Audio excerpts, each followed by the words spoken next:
يا ريتني كنت شفت التريكات دي قبل ما ادهن شقتي.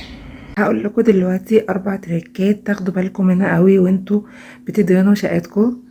اول حاجه، وانت بتختار الوان الكارتيلا، لازم تعرف ان الالوان في الكارتيلا غير خالص الالوان على الطبيعه، بتكون اغمق درجتين، فلازم تعمل حسابك وتختار العينه افتح درجتين. عينه. تاني بقى حاجة، تختار عينة، ما تجيبش الكمية اللي انت عايز تدهن بيها كلها، لازم تجيب نص الكمية وتعمل عينات.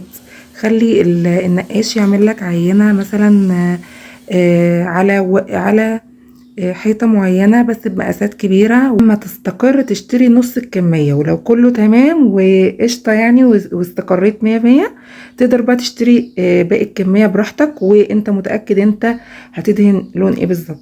لازم تعمل تصميم عشان تبقى عارف اصلا الالوان دي هتبقى عاملة ازاي مع باقي الفرش، مع الحاجات الديكورات اللي انت هتحطها والكلام ده، يبقى الدنيا كلها عاملة ازاي عشان تبقى مستقر ومتأكد من الالوان بتاعتك. لازم تبقى عارف انت اصلا هتدهن الحائط ده لامع ولا نص لمعة ولا ربع لمعة ولا مط ولا ايه بالظبط. لو عايزين تعرفوا يعني ايه اصلا نص لامع ربع لامع وايه الفرق والكلام ده كله، قولولي في الكومنتس وهقول لكم في فيديو تاني ان شاء الله.